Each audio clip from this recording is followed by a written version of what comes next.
Welcome to this new lesson on development biology. आज हम ageing और सेनेसेंस के बारे में बात करेंगे।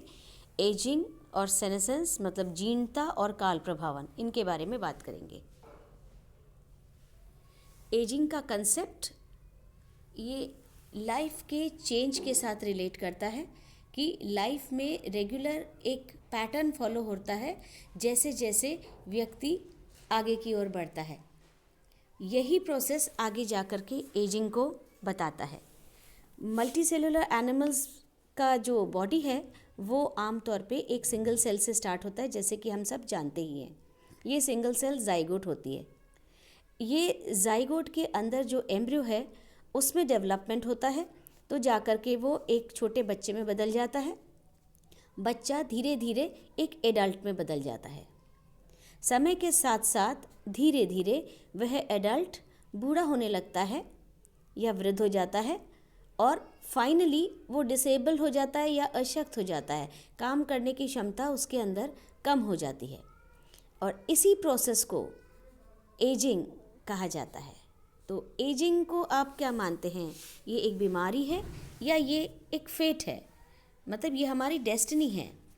अगर बीमारी है तो फिर इसका कोई इलाज खोज करके इसको टाला भी जा सकता था, लेकिन ये हम जानते हैं ये एक बीमारी नहीं है, ये डेस्टिनी है।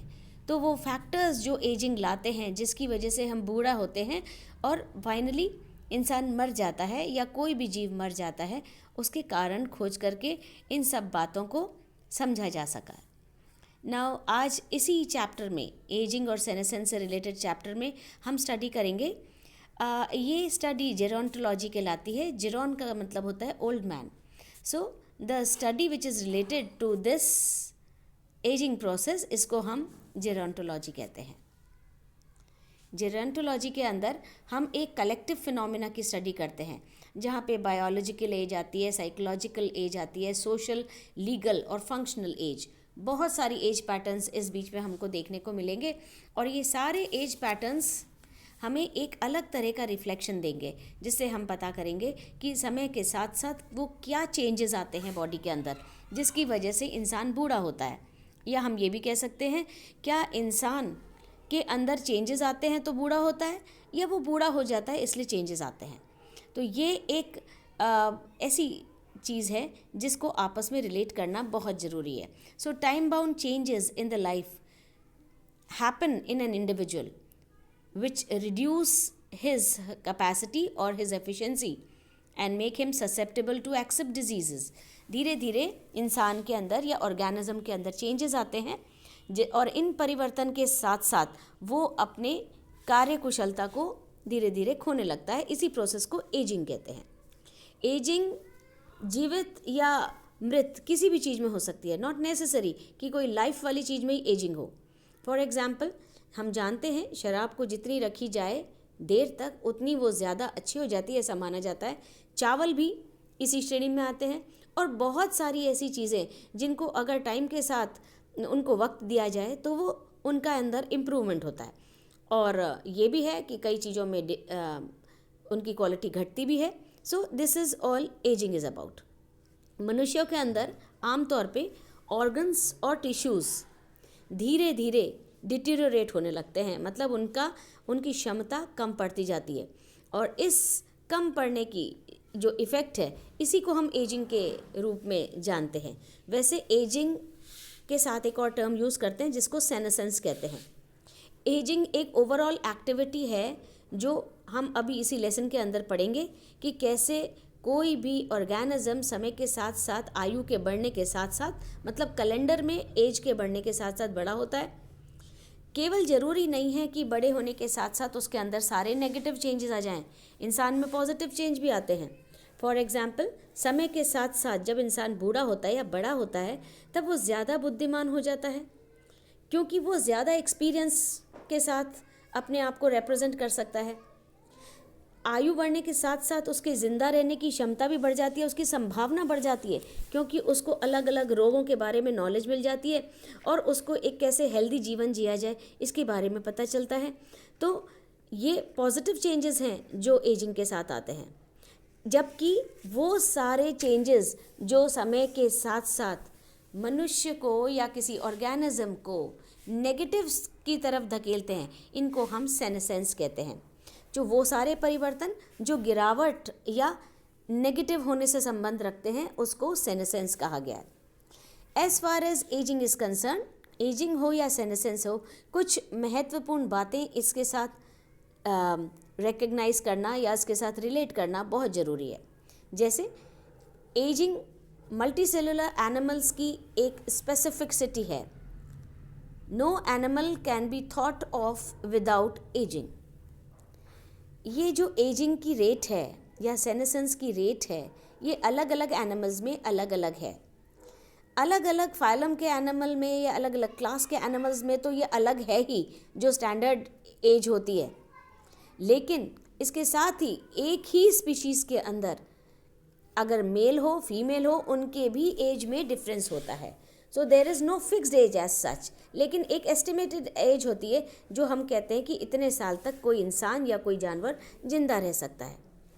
नाउ एजिंग के बारे में अगर हम डिफरेंट तरह की एजेस की बात करते हैं, तो एक एज है जिसको हम कहते हैं क्रोनोलॉजिकल एज।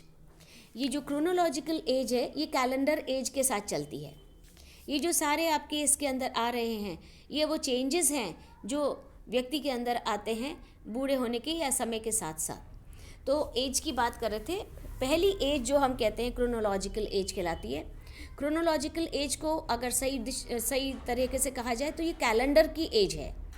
कैलेंडर में जब हम पैदा हुए थे और आज के टाइम जो है, ये एक कैलेंडर एज है। ये हम सेल्फ रिप्रेजेंट करते हैं। दूसरी एज है biological age. Biological age actually वो होती है जो समय के साथ साथ व्यक्ति अपनी क्षमता और अपनी परफॉर्मेंस के साथ रिप्रेजेंट करता है।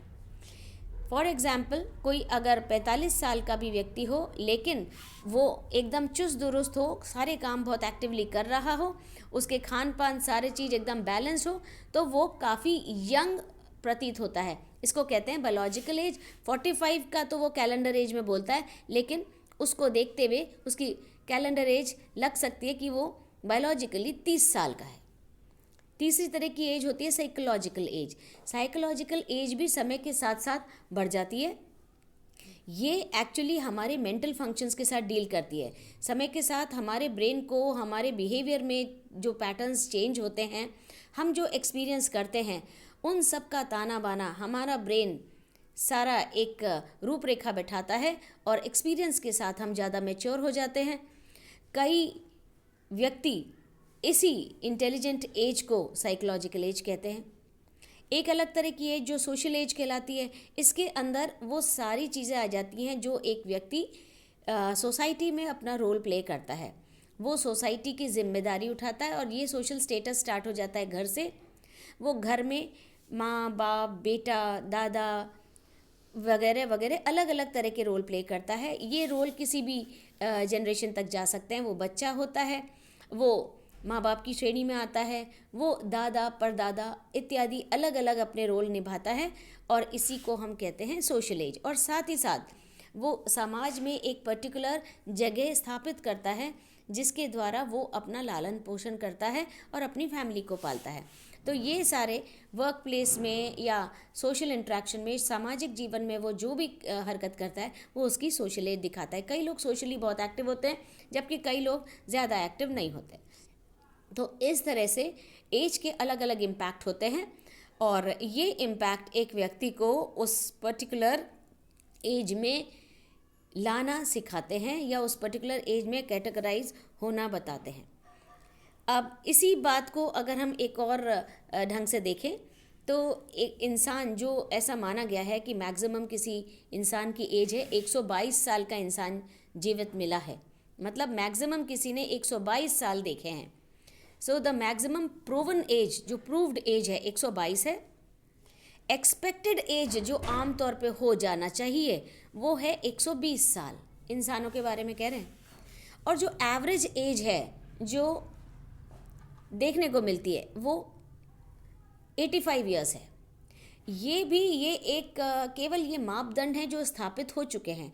अदरवाइज वैसे देखें तो किसी मेल की एज उसके काउंटर पार्ट फीमेल से आम तौर पे कम होती है, फीमेल्स की एज ज़्यादा होती है। So why it takes place and how it takes place, इसके बहुत सारे दूसरे कारण हैं, और ये सारे कारण हम एजिंग के इफ़ेक्ट्स के अंदर स्टडी करेंगे, क्योंकि एजिंग भी एक ऐसा प्रोसेस है जिसकी वजह से बहुत सारी चीज़ें हमारी बॉडी के अंदर होती हैं, हमारे सेल्स, हमारे टिश्यूज़, ये सारी अपनी मैक्सिमम एबिलिटी खोने लग जाते हैं, थोड़ा उनका कमी आ जाती है वर्क फंक्शन में या कार्य क्षमता में, और धीरे धीरे इस प्रकार वो एजिंग को प्राप्त होते हैं या वो बूढ़े होते हैं और उनके सारे बॉडी फंक्शंस कम होते जाते हैं। ये सारे जो फिज़िकल चेंजेस हैं, अगर हम एजिंग को इस्टेब्लिश करने की कोशिश करते हैं तो जो फिज़िकल चेंजेस हमारे अंदर आए हैं, जैसे जब हम बच्चे थे बहुत आराम से दौड़ जाते थे, गिर जाते थे, उठ जाते थे, बड़े होने पे अगर हम गिर जाएं तो वो चोट जल्दी नहीं भरती, ये एजिंग का एक इफ़ेक्ट होता है। सो ये जो फिज़िकल चेंजेस हैं जो एजिंग से रिलेटेड हैं, ये नॉर्मल होते हैं, ये कोई बीमारी नहीं है, जस्ट नॉर्मल प्रोसेस है, क्योंकि कार्य क्षमता हमारी बॉडी, हमारी मसल्स, हमारी बोन्स धीरे धीरे खोती है। हम सभी तरह के चेंजेस अंडरगो करते हैं जैसे जैसे ग्रो करते हैं, सारे फिजिकल चेंजेस जो हमारे चेहरे को देखने भर से मिल जाएंगे। कुछ और सिस्टम हमारे बॉडी के स्लो डाउन हो जाते हैं, या आप ये कह सकते हैं कुछ सिस्टम्स हमारे बॉडी के टर्न हो जाते हैं डिफरेंट एंगल से। कई लोग जो एक एक्टिव लाइफ साइकिल जीते आए हैं, अब एज के साथ साथ या वक्त के साथ साथ वो धीरे धीरे अपनी एक्टिविटी को उतनी मेंटेन नहीं कर पाते। सारी क्षमताएं, चाहे वो देखने की हो, सुनने की हो, बोलने की हो, दिखने की हो, काम करने की हो, सभी ढीली पड़ने लग जाती है। हमारे अंदर बाहर से आने वाले चेंजेस के लिए मार्जिन कम होने लगता है और हम चीज़ों को इतने अच्छे से पुनः नहीं कर पाते जैसे कि हम बचपन में कर पाते थे ना। ये जो सारे इफ़ेक्ट्स हैं जिनको हम कहते हैं क्लिनिकल चेंजेस, ये सारी एजिंग को जन्म देते हैं। तो नॉर्मल एज, अगर एजिंग के हिसाब से ही बात की जाए तो एजिंग को हम प्राइमरी और सेकेंडरी भी कह सकते हैं। जो नॉर्मल एजिंग प्रोसेस है जो आम तौर पे चलता है, इसको हम प्राइमरी एजिंग कहते हैं। अगर हमारा बॉडी धीरे धीरे अपनी क्षमता खो दे और ये सब किसी बीमारी के कारण होता है तो हम उसको सेकेंडरी एजिंग भी कह सकते हैं। ये प्राइमरी और सेकेंडरी चेंजेस बहुत हद तक हमारी लाइफस्टाइल का रिप्रेजेंटेशन है। हम किस प्रकार की लाइफ लीड करते हैं, हमारा खाना पीना कैसे होता है, क्या हम एक बैलेंस डाइट खाते आए हैं जिसकी वजह से हमारी कार्य क्षमता बिल्कुल अच्छी मेंटेन रहे और ज़्यादा टाइम तक मेंटेन रहे। इसको एक ऑर्डिनरी भाषा में बात करेंगे तो जो बच्चे बहुत पहले से जंक फूड इत्यादि खाएं, उनके अंदर का इम्यून सिस्टम धीरे धीरे कम हो जाता है और जब तक वो युवा अवस्था में पहुंचते हैं वो ऑटोमेटिकली खुद ही बहुत सारी बीमारियों के शिकार हो जाते हैं। तो अंडरस्टूड है उनके अंदर ये जो प्रोसेस है एजिंग सेनेसेंस की तरफ जाएगा, एजिंग खुद नहीं होगा, क्योंकि एजिंग एक पॉजिटिव प्रोसेस है जबकि सेनेसेंस एक नेगेटिव प्रोसेस है। सारे एज रिलेटेड चेंजेस, चाहे आप अपीयरेंस में हो जाएं, चाहे हाइट में है, देखना जब कोई यंग होता है उसकी हाइट पूरी नज़र आती है, बूढ़े होने के साथ वो झुक जाता है, उसकी जो वर्टिब्रल कॉलम है वो भी मुड़ जाती है, एज अ रिज़ल्ट हाइट ही उसकी कम हो जाती है।